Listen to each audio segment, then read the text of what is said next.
functions like that. There's a number of things. So it needs to be inside a enumerator function in order to be able to you cannot just use yield anywhere in the code. So you cannot go into to the program here. Here, so you cannot just say return.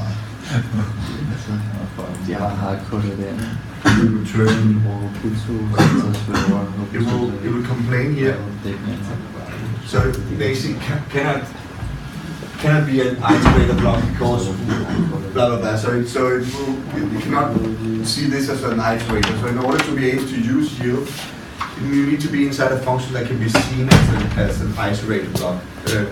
So yield is primarily used inside of this part here. So that it needs to be something that returns an I enumerator, and so there's some rules for where you can use yield.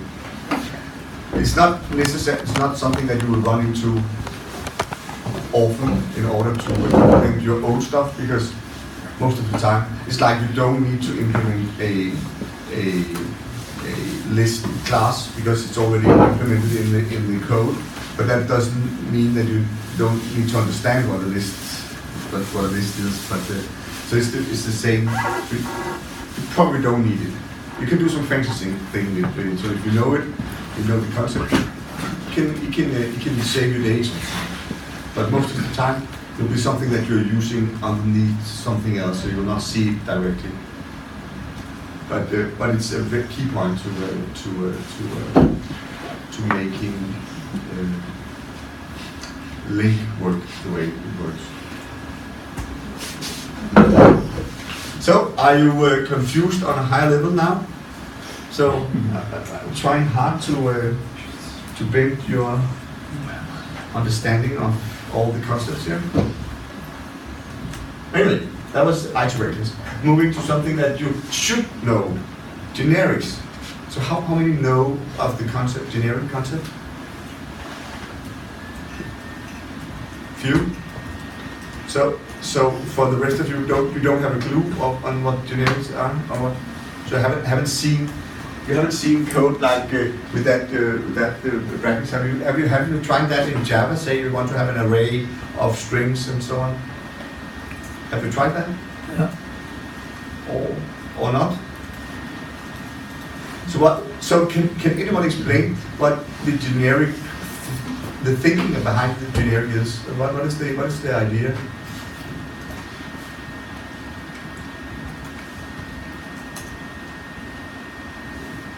No? It's like it should not be any specific data types. No. Yes, it shouldn't. But that's the key point. So often when we do something, we don't want to specify it for a specific type. So when we create the list, a list is something that can hold elements in a specific way. But we don't want to create an integer list and a string list and a double list and a person list and a house list and a car list. And we don't want that because all of them have the same properties. You can add something to it, you can remove something from it, you can ask how many elements are in there, and you can loop over it. So it's the same functionality. So instead of writing it again and again and again for each type, we will make a more abstract definition. So we say, okay, I define this one as a very general one. I don't care about the type. You can put anything into this list. It doesn't change the properties of the list. It's still something where you can add something. Instead of, so if you have a list of type integer, a list of type person, then the integer list can have integers and the person list can have persons. But you can do the same operations. So here's an idea where you have a node. So we want to put a node into a tree, so we want to make a tree structure. But we don't want to make a tree structure for each and every single type you have in the system. But that's an infinite number, because you can create your own type, so it can be an infinite number of types. So we want to say, we don't care about the types. We just have two concepts. We have a key and a value. So that's the only thing. And that's, we just call this one for K and this for V. Just names. Doesn't make sense conceptually, but it does. We don't know what the type is, and we don't care. They can use whatever the type they like. We just have some functionality here. You can create a new node. You give it a key of type K and a value of type V, and we don't know what that is, and we don't care about that because it doesn't matter. Then we create some nodes. We create the parent and the right and the left. So it's the binary tree. So you have that you can point to the parent node, and then each node point to the left and the right node. So and then you can get the key value, the key and the value of this specific node. End of the story. It doesn't matter what the key and the value type is. If it's a string, this one will return a string. If it's an integer, it will return an integer. Doesn't matter. Of course, when you make one instantiation of that generic type that have integers as key and string as values, you cannot add anything else into it. You cannot add something that is have a double as the key and a person as a value. No. When you instantiate it, you fix it to some specific types. But when we create the structure, the data type, we don't care. Because it's not the type that is interesting here. It's the functionality that we create around it. So it's a nice and easy way to reuse the code.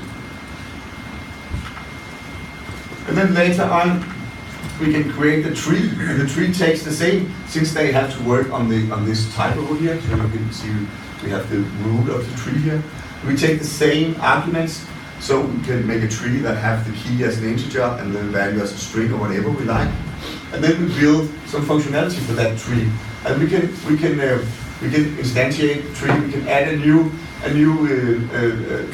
element into the tree with this key and this value. We can remove a node with a specific key. We can find a specific node in the tree and whatever. So, but it doesn't matter what the type is. Follow that idea? Mm-hmm.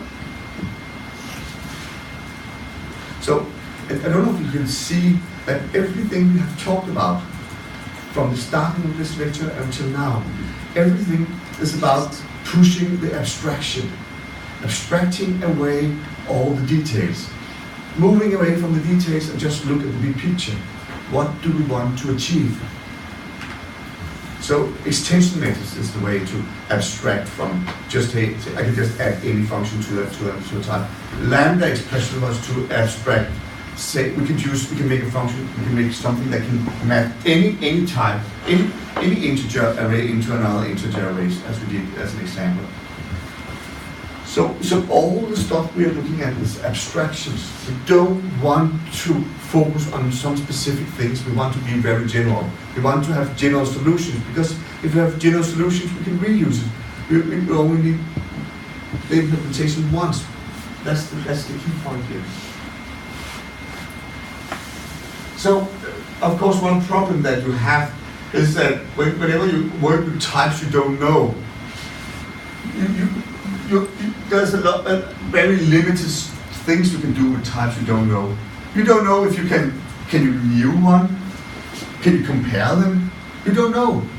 Of course, if it's integer, you can easily compare them. Integers can be compared. But if it's persons, you don't know if persons can be compared. So you don't know anything about the types. So you can not do anything on the types if you just have it as here.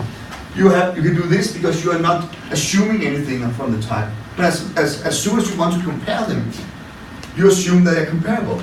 That you can actually say, take this type, one element, one instantiation of this type, and another instantiation, and compare them to each other. That's an assumption.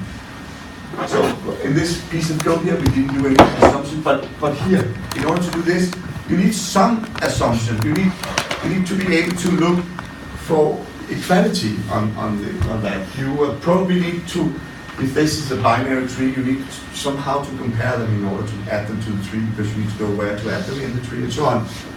In order to do that, if it's an object, for instance, can you actually create a new one? Does that object have do that have a parameterless constructor? So that's a constructor that doesn't need any information in order to be created. Is that the case? So if we want to do these assumptions, we need to pass them through to the one that create the one to instantiate this tree. So we say we want K to be comparable. Otherwise we can't look for it. We cannot sort it. So we need that feature. We can do that because we can say that K need to implement the I comparable interface. So this is a constraint because now we can only create a tree with K's that actually implement that interface. If it doesn't implement that interface, the compiler will complain and say, no, you cannot use this type because it's not implementing comparable. On the other hand, you can start comparing K's inside here, no matter what type, as long as it implements comparable. Could be we want to be able to create new values or the reads here, so we can ensure that the